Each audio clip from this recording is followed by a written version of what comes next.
राम राम मंडळी. तर अशीच सकाळी सकाळी सुरुवात झाली होती की काय करावं, आज काय करायचं नाश्त्याला आणि जेवणाला काय करायचं. असंच जसं तुम्हाला होतं तसंच मला पण होतं. म्हणजे रोज सकाळी उठल्यापासून हाच प्रश्न असतो की आज मिहीरला काय करायचं, मिष्टीला काय करायचं, आम्हाला काय करायचं. बरं ह्याचा नाश्ता वेगळा असतो, ह्याला वेगळं वेगळं थोडंसं लागतं. मिष्टीचा वेगळाच नाश्ता असतो. वेगळा म्हणजे काय, रोज तिला पोहे दिले तरी चालतात. सकाळ दुपार संध्याकाळ खायला पोहे द्या चालेल तिला. आणि मला करून कंटाळा येतो. एकच असतं ते, एक म्हणजे एकच डिमांड. तसंच मग आता काय करायचं असं चाललं होतं. आणि मग इकडे तोपर्यंत मी माझा चहा टाकला, दोन्ही दूध तापायला ठेवली. तोपर्यंत पुढच्या तयारी म्हणजे पुढच्या कामांची तयारी करून घेतली होती. हे बघा, हे चहा उकळेपर्यंत एक बॅच लावून घेतली होती शेंगदाणे भाजून घेण्यासाठी.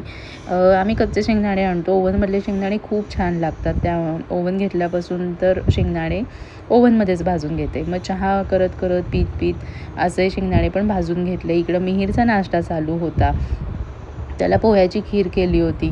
तोपर्यंत दुसऱ्या पण शेंगदाण्याचा बॅच तयार झाली होती. आणि थोडेसे जास्त झाले होते. मी चहा पीत पीत थोडं जास्त टायमर लावलं होतं असं कधी कधी चालवायचं.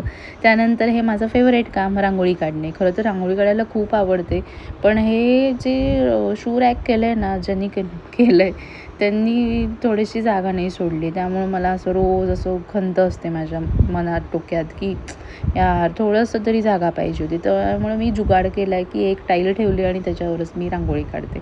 चला असो. तोपर्यंत हे माझी दोन्ही धुरंधर मुलं उठलेली आहेत. मिहीर तर ऑलरेडीच उठला होता. त्याचा नाश्ता वगैरे झाला. मिष्टी पण इथंच आहे. दोघांचं असं मस्ती चाललेली असती.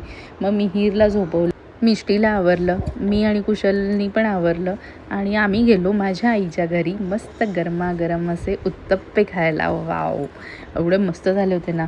आईच्या हातचे म्हणजे बाबांच्या हातचे सुद्धा आहेत. कारण हो, आई मस्त सगळी तयारी वगैरे करते, चटणी वगैरे करते आणि बाबा सुंदर असे उत्तप्पे घालतात आणि तव्यावरती मस्त पातळ असे डोसेसुद्धा करून देतात. मस्त झाले होते, एकदम खुसखुशीत, मऊ लुसलुशीत. मस्त लोणी, घरचं लोणी घालून मस्त ताव मारला छानपैकी. आई म्हणत होती मिहीरला का नाही आणलं, लगेच आज्यांचं प्रेम जागं होणार ना. म्हटलं नाही आणलं मी त्याला, मला मस्त सुंदर असं पोट भरून खायचं होतं म्हणून त्याला झोपून आली आहे म्हटलं. आणि हा नारळाचा लाडूसुद्धा आईच्या हातचा आहे, इतकं मस्त झाला होता ना.